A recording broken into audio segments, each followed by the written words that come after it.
The Ansoff Matrix. All types of business strive for growth, but growth can take many forms and can be achieved by many different means. The question is how to compare strategies and to decide which is best.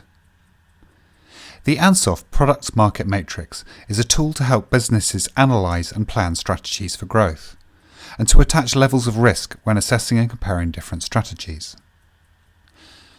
First published by mathematician Igor Ansoff in 1957, the Ansoff Matrix concentrates on two main areas of activity: products and markets.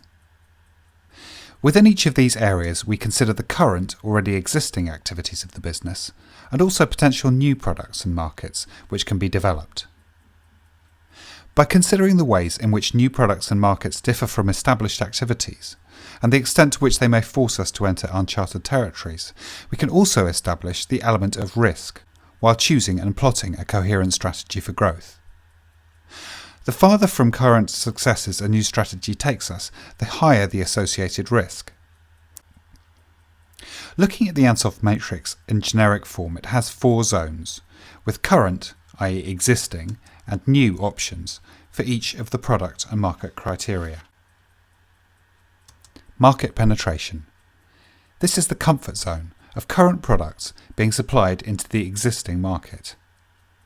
Potential for growth still exists, however, in consolidating and increasing market share, selling more products to existing customers, or finding new customers within these existing markets.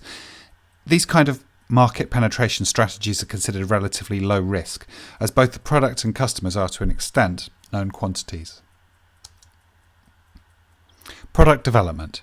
New products for current markets. This strategy requires development of new products to supply into existing markets. Market share is increased by selling existing customers new products related to those already familiar to the market and building on the brand name. Market development. New markets for current products. The market development strategy involves finding new markets for existing products.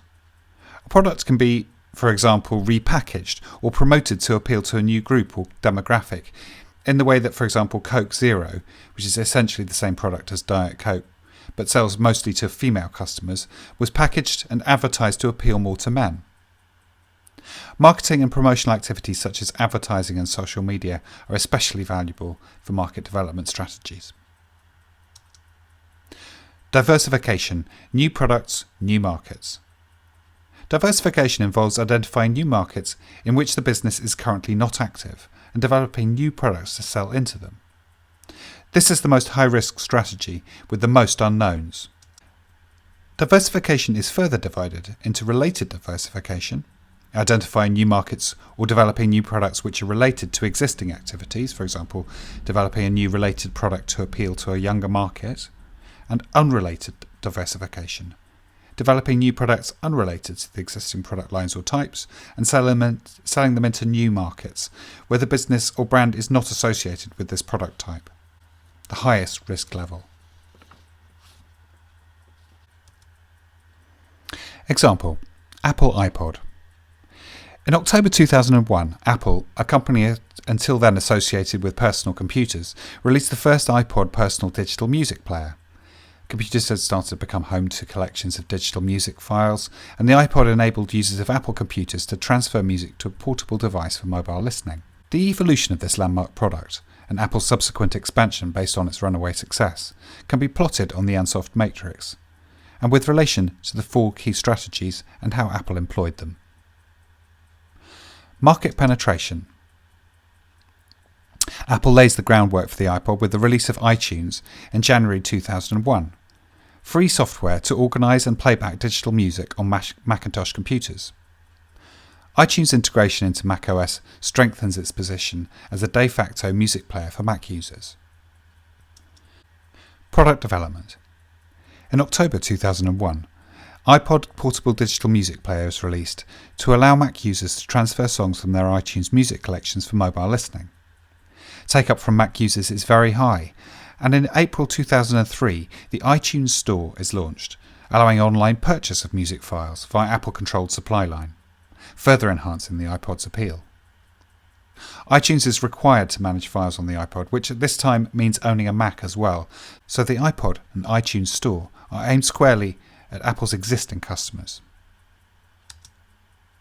Market development. To enable the iPod to be sold into the far larger Windows PC market, Apple released iTunes for Windows in October 2003 and gave away the software for free. The iPod could now be used easily with Windows computers, which could also access the iTunes Store. This move hugely expanded the potential markets for the iPod and resulted in an explosion in iPod sales. Diversification. Recognising and building on the success of the iPod, Apple developed the iPhone, released into the completely new, for them, mobile phone market in 2007. Tied in again with the iTunes Store, soon to become also the App Store, it cemented Apple's position as a major mobile device supplier. The iPhone has in time come to eclipse in revenue the Mac computer line as the core of Apple's business, and diversification has proved the making of what is now the world's most valuable company and brand. The Ansoff Matrix is a valuable tool for senior management, marketing and sales executives to identify strategies for growing product lines and markets in organic ways, and for analysing the strategies of successful businesses. Applying its framework to marketing, product and business development strategies helps to plan for growth within a coherent business model.